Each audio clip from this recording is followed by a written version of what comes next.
Aujourd'hui dans le Bitcoin, pendant que tout le monde se goinfre de Bitcoin depuis le pump du 23 janvier, certains whales semblent être satisfaits des profits réalisés et ont pris une décision drastique. Bien sûr que les graphes TradingView ne voient pas ce qui se passe derrière, mais grâce à mes privilèges de mâle blanc hétérosexuel, je peux entrouvrir la porte des loges de ceux qui ont une imprimante très performante et mieux comprendre ce qui se passe derrière. Là, je vous garantis que durant cette vidéo, des informations essentielles vont s'incrémenter en vous. Je proposerai également du Bitcoin en weekly, semainly, en daily, du on-chain, du Ethereum price et même du market cap, et on va checker tout ça dans cette vidéo.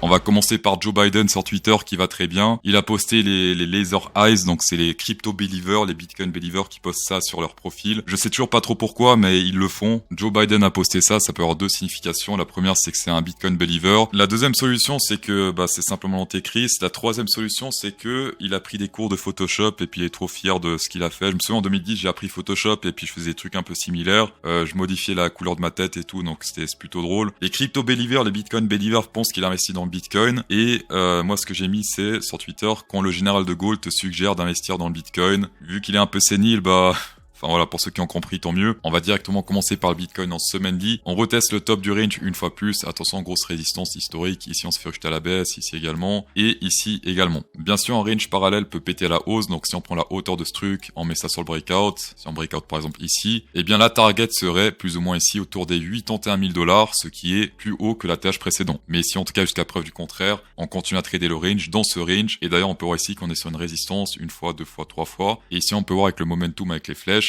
qu'on est en train de faire une divergence baissière puisque là ça descend alors que là ça monte, ce qui signifie que les bulles commencent à galérer un peu. Bravo également à tous ceux qui ont tradé ces ranges parallèles, ça fait déjà pas mal de temps qu'on voit ces ranges et une fois plus ça a l'air de fonctionner puisqu'on s'approche de la target, cette fois-ci pour de bon avec une clôture. Si ici avec une tige on atteint la target, bien sûr c'est un TP, par contre si avec une tige on pète à la hausse et on réintègre avec la clôture, dans ce cas c'est pas un trade à la hausse. Il faut vraiment une clôture à la hausse ici pour trader jusqu'au niveau suivant. Chose également qui me surprend aujourd'hui et j'avoue que j'ai pas tradé ici ce pair range, pour moi c'était trop évident. Et pourtant, eh bien, il n'y a pas eu de piège. C'était vraiment très clean. Ici, on a pété à la hausse, pas de bougie à la baisse. Hop, on monte, target atteint. Donc, c'est la hauteur de ce range x2. Et on l'a atteint, c'était hier. Donc, bravo à tous ceux qui ont pris ce trade. Personnellement, je l'ai pas pris, je l'ai vu, mais pour moi, c'était trop simple pour être réaliste. Ce qu'on peut voir également au niveau support, c'est ce niveau-là qui est assez important et qui commence à partir des plus ou moins environ 44 306 $.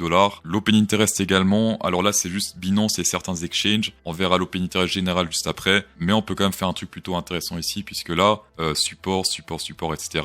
On a pété à la baisse, et ce niveau-là devient une résistance. Souvent quand on teste ce niveau, qu'est-ce qui se passe? Eh bien on se pète un petit peu la gueule, notamment ici, notamment là, et une fois plus on reteste ce niveau, donc cette résistance. Déjà premièrement, attention à cette résistance sur du court terme, c'est pas énorme ce qu'on a fait là, on a quand même fait un petit ici. Si on regarde bien, hop, on a fait voilà, ce crash là c'était un petit 9%, voire même 10, un 30%, tendance aussi, on fait toujours plus de pump que de dump. Ici c'était carrément un 55% de profit. Sinon pour les bulls qui souhaitent recharger pour acheter simplement le bottom ici sur le jaune, même pour du court terme, ici c'était de l'achat puisqu'on a fait un petit, par la suite, hop, on a fait un 17%, et le deuxième retest ici on a fait un plus, hop, 18%. On est également sur une autre perspective qui est très intéressante, c'est ce type de range, puisque là actuellement on est sur le centre du range qui fait office de résistance. Une clôture ici à la hausse pourrait nous mener ici, si on monte, hop, on monte, jusqu'à environ 59 000 $. Donc très important de péter ce niveau-là. Pour l'instant, on est sur une bougie rouge, j'ai l'impression.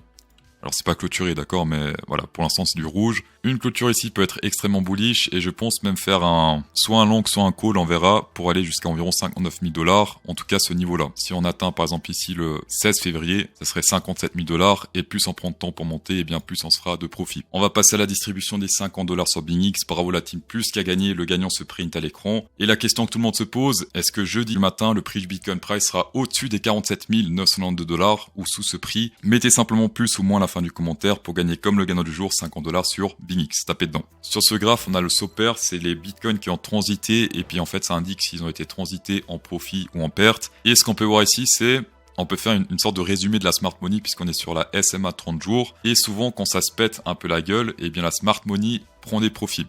Exemple ici, c'était une sorte de bull market, c'était un pseudo bull market, celui-ci c'était avant le crash Covid. Ici ça monte, ils achètent. La smart money commence à vendre, c'était ici, ça commençait à baisser un peu. On montait quand même encore un peu par la suite, mais après c'était terminé, hop, ça descend, crash Covid, etc. Ici c'est pareil, on monte, la smart money n'est plus intéressée. Ici on a la dump money, on va dire, qui achète toutes ces zones-là. Et après ça se pète la gueule, c'est fini.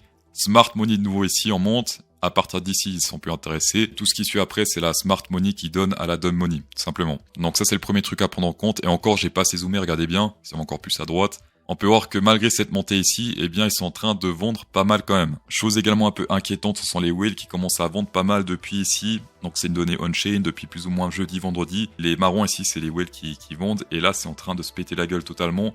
Pendant que le prix continue à monter. Pour info, les whales cherchent pas à vendre exactement le top. Ce qu'ils veulent, c'est acheter bas et vendre plus haut. Aussi simple que ça. Mais souvent, quand il y a des trucs comme ça, des whales qui vendent de manière assez extrême, attention aux jours qui suivent, aux semaines qui suivent, parce que souvent, c'est pas très bon pour la suite. Et autre chose également, on peut voir qu'il y a un énorme mur vendeur à partir de 50 000 $. Regardez ici, ça fait très longtemps qu'il est là. Il a baissé un peu en quantité, mais dès qu'on s'approche, hop, il est de nouveau très blanc. Plus c'est blanc, en fait, plus il y a d'ordre de vente. Personnellement, j'avais lancé mon put ici à partir de 47 000 $ sur 20 jours. Là, il reste encore 17 jours. On verra si ça se pète un peu la gueule comme les whales le prédisent. Autre donnée extrêmement intéressante sur Binance, c'est l'Open Interest qui est en train de péter cette résistance à la hausse. Ça fait depuis 2021 qu'on n'a pas pété ce niveau à la hausse. Pour rappel, l'Open Interest, c'est les longueurs et les shorters combinés, l'argent qu'il y a dans les deux, long et short. Donc là, on est vraiment sur un record de traders. Pour ceux qui pensent que le marché dort encore, qui disent ouais mon boulanger parle pas de Bitcoin, et bien pour l'instant on est sur des niveaux jamais vus depuis ici 2021. Ici si on prend tous les Open Interest ensemble sur Binance, Bybit, OKEx, etc.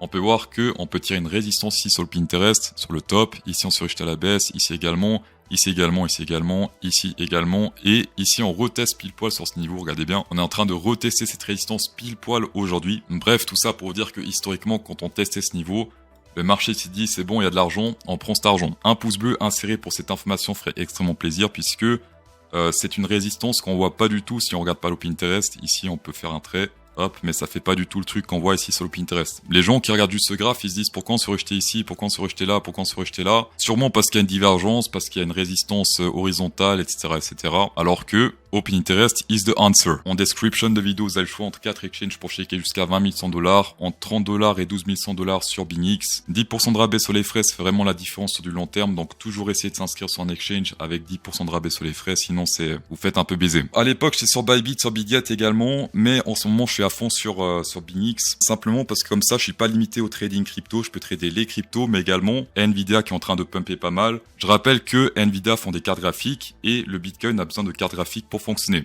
Pourquoi c'est en train de to the moon juste avant le halving Bitcoin?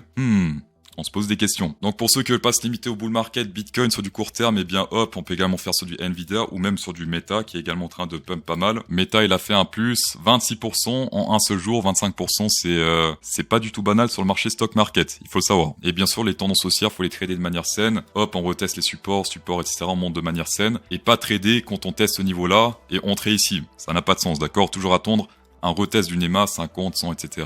avant de rentrer dans le train pour aller toujours plus haut. On va passer sur le Ethereum Price, niveau très élevé également. On est pile poil ici, regardez bien, sur la zone du hasard, 0,666 du Fibonacci. On se fait rejeter avec une tige ici. Sur l'Opinterest Binance, on est en train de former une sorte de broadening pattern. Donc souvent ici, historiquement, c'est fait rejeter.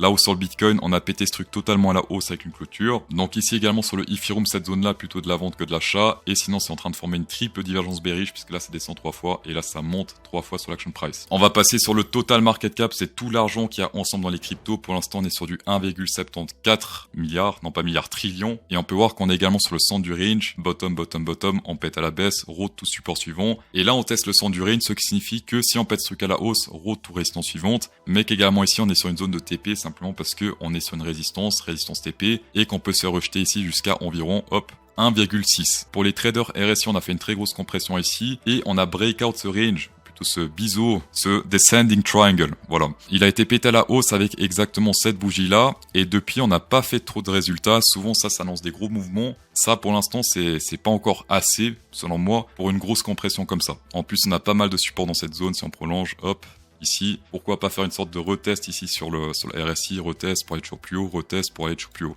Why not? Dans tous les cas, merci d'avoir checké cette vidéo, c'est toujours un plaisir. Insérez un pouce bleu dans cette vidéo pour incrémenter encore plus le plaisir. Et bonne soirée.